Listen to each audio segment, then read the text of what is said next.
Hello folks, Henry here from Henry Outdoors. It is a very cold January day in my garage. Yeah, it's cold. It's about 30 degrees in here. Got the space heater going.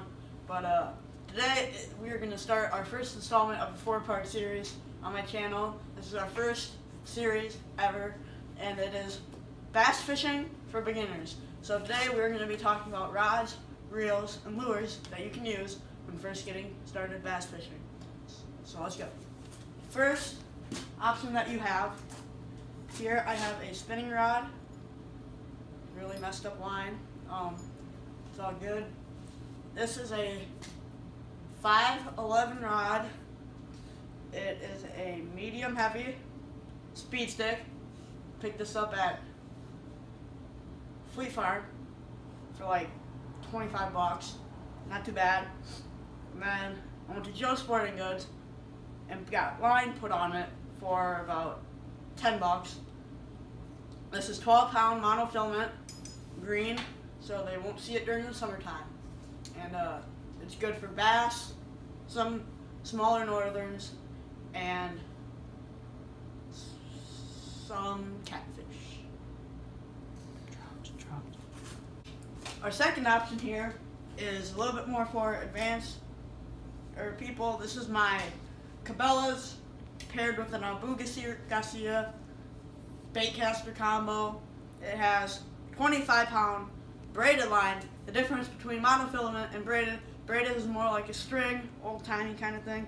It works really well with toothed fish. Excuse me.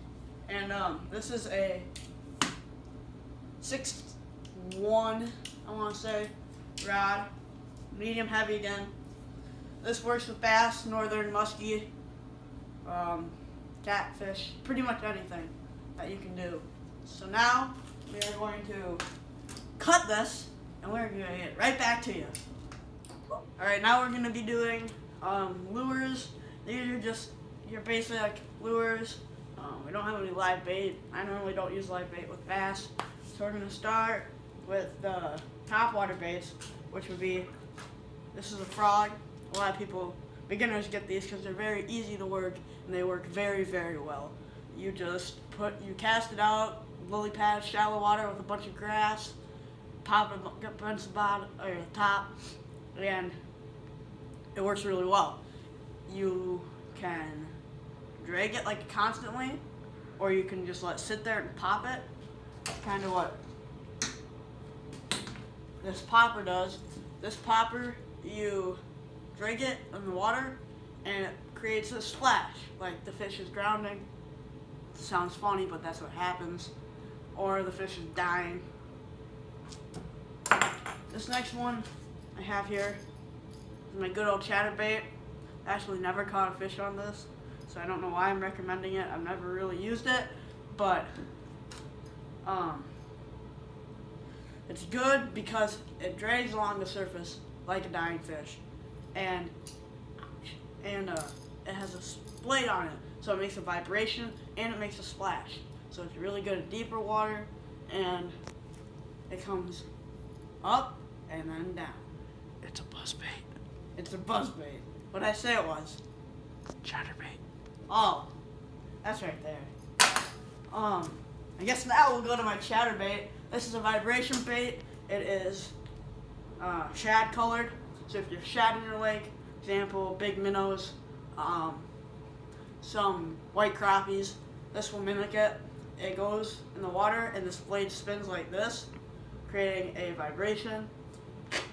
Works well. I've caught plenty of big bass, 3-pounders plus, and I highly recommend this lure. These next two, this is a craw. No weeds on it. This is a craw. This you drag along the bottom, and it mimics a craw going across a rocky surface. This works really well by docks on a rocky surface because the bass like to hide underneath the boat lifts. If you can pitch it right underneath there, let it sit and drag it, it works magical. This next one is a Senko. You take a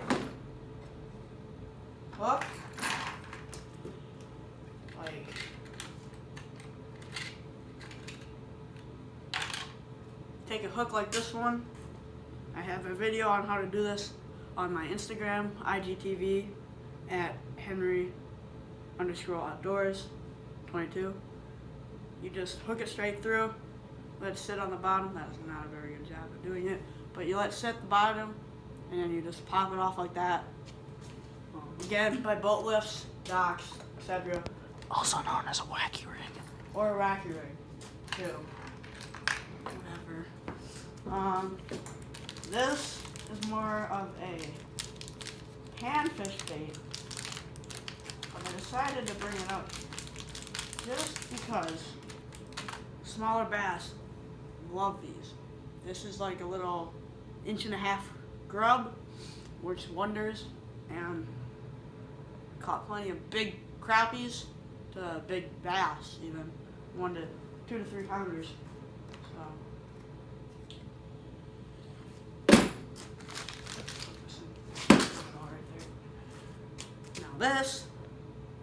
This is a spinner bait. I'm not going to confuse it with anything else. If you ever drive by my house, there's one up on my electrical wire. Why? Because it is very, very, very heavy, and it will fly. This makes a vibration, and it goes like this. So this mimics a crappie or a small bluegill, and they just go after it. This is lipless crank. It vibrates too. So when you go in the water, it turns and it makes that vibration. That's it today, folks. We'll be back next time on Henry Outdoors. Bye.